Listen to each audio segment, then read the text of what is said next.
Hello everyone, welcome back to my channel. आज अपना जो नया टॉपिक है वो है टिश्यू सिस्टम।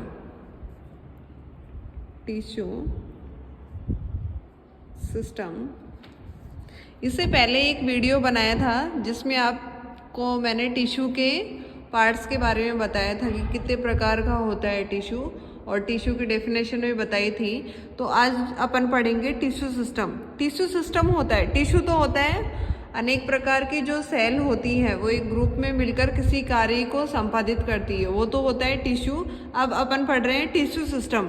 टिश्यू सिस्टम वो होता है जिसमें अनेक प्रकार के टिश्यू किसी एक ग्रुप में या यूनिट में मिलकर किसी कार्य को संपादित करते हैं, उसे बोलते हैं अपन टिश्यू सिस्टम। तो ये जो टिश्यू सिस्टम होते हैं ये 3 प्रकार के होते हैं। एक तो है डर्मल टिश्यू सिस्टम और एक है ground tissue system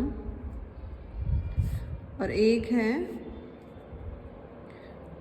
vascular tissue system. तो जो टिश्यू सिस्टम होते हैं वो 3 प्रकार के होते हैं, डर्मल, ग्राउंड और वैस्कुलर टिश्यू सिस्टम।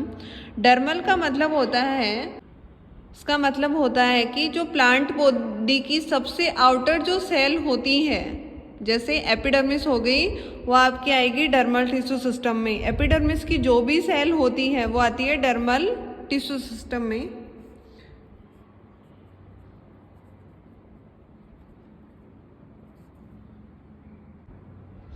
और ग्राउंड टिश्यू सिस्टम में आता है एपिडर्मिस के नीचे की जो सेल और जो वैस्कुलर बंडल, जाइलम और फ्लोएम के जो बाहर जो सेल पाई जाती है वो सब आती है ग्राउंड टिश्यू सिस्टम में।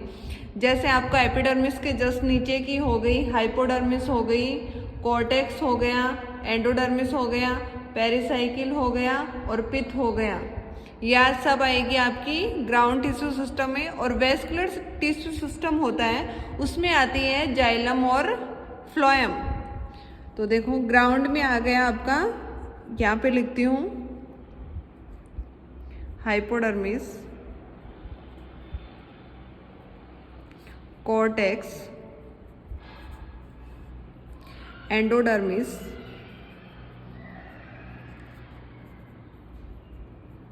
पेरिसाइकिल, पिथ,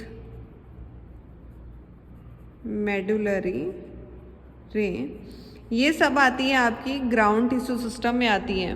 और जो वैस्कुलर टिश्यू सिस्टम होता है उसमें आता है जाइलम और फ्लोएम, ये आते हैं आपके वैस्कुलर टिश्यू सिस्टम में। तो अपन सबसे पहले देखते हैं dermal tissue system. Dermal tissue system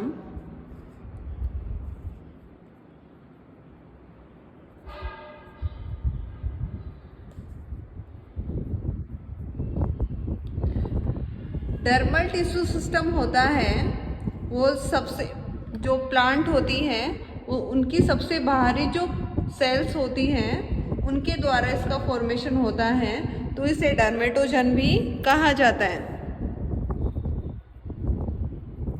dermatogen भी कहा जाता है, हिंदी में बोलते हैं त्वचाजन, डर्मेटोजन भी कहा जाता है। तो इस प्रकार एपिडर्मिस में अनेक संरचनाएं पाई जाती हैं। पौधे में जो एपिडर्मिस होती है उसमें अनेक संरचनाएं पाई जाती हैं। एक तो हो गया क्यूटिकल, दूसरा हो गया स्टोमेटा और तीसरा हो गया हेयर। तो अपन इन एक एक के बारे में पढ़ेंगे। क्यूटिकल तो होती है, वो होती है एपिडर्मिस के बाहर एक लेयर पाई जाती है, आउटर लेयर है ये, जो प्रोटेक्शन का कार्य करती है। दूसरा आता है स्टोमेटा। जो वैस्कुलर जो प्लांट होते हैं जिनमें जाइलम और फ्लोएम पाया जाता है उनमें स्टोमेटा प्रेजेंट होता है। जो एपिडर्मिस की जो सेल होती है उनके बीच बीच में स्टोमेटा पाया जाता है। एक पोल लाइक संरचना होती है जो दो गार्ड सेल के द्वारा घिरे रहती है। ये इसका जो कार्य होता है स्टोमेटा का, वो कार्य होता है वाष्पोत्सर्जन करने का और गैसेज एक्सचेंज करने का कार्य होता है स्टोमेटा का। तो इसका जो कार्य हो गया वो हो गया ट्रांसपिरेशन और गैसेज एक्सचेंज। फिर तीसरा आता है हेयर। जो एपिडर्मिस होती है उसकी एक सेल या एक से अधिक सेल हेयर का फॉर्मेशन करती है। हेयर होता है एक अपेंडेज लाइक संरचना होती है, उपांग के रूप में बाहर निकलती है एपिडर्मिस की सेल्स के द्वारा। जो कार्य करती है सिक्रेशन का कार्य करती है। कोई भी जो पदार्थ होते हैं पौधे के अंदर उनको सिक्रेट करने का या श्रावण करने का जो कार्य होता है वो हेयर के द्वारा होता है। हेयर होते हैं वो यूनिसेलुलर भी हो सकते हैं और मल्टीसेलुलर भी हो सकते हैं। यूनिसेलुलर और मल्टीसेलुलर भी हो सकते हैं। इसी प्रकार से वैस्कुलर जो प्लांट होते हैं उनमें दो प्रकार के हेयर पाए जाते हैं। एक तो होता है ग्लैंडुलर और एक होता है नॉन ग्लैंडुलर। ग्लैंडुलर होता है उसमें तो पाई जाती है सिक्रेटरी सेल, मतलब जो स्रावी कोशिकाएं होती हैं वो तो ग्लैंडुलर में पाई जाती हैं और इसमें होती है सिक्रेटरी सेल होती है वो एब्सेंट होती है, इसमें नहीं पाई जाती है। अब आता है ग्राउंड टिश्यू सिस्टम। दूसरा है ग्राउंड टिश्यू सिस्टम। ये बताया आपको कि ये जो सेल होती है हाइपोडर्मिस, कॉर्टेक्स, एंडोडर्मिस, पेरिसाइकिल, पित्त और मेडुलरी रेश, इन सब को क्या बोलते हैं ग्राउंड टिश्यू सिस्टम। इन जो सेल होती है इन सब को क्या बोलते हैं ग्राउंड टिश्यू सिस्टम। ये दो प्रकार की होती है, एक तो होता है एक्स्ट्रा स्टीलर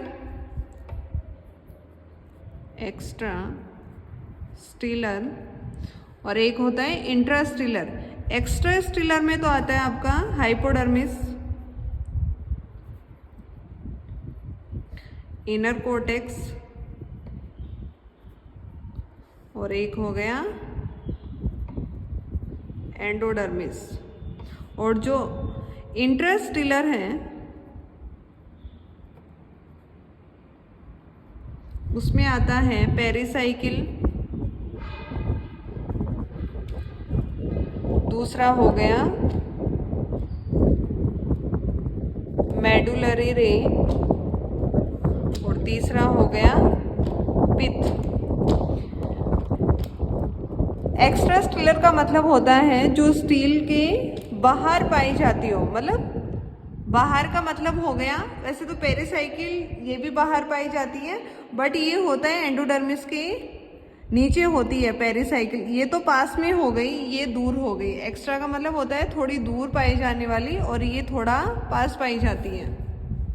अब है next vascular tissue system. Vascular tissue system, इसमें आता है जाइलम और फ्लोएम। ये एक विशेष प्रकार की संरचना का निर्माण करते हैं। जाइलम और फ्लोएम मिलके विशेष प्रकार की संरचना का निर्माण करते हैं जिसे बोलते हैं अपन वैस्कुलर बंडल।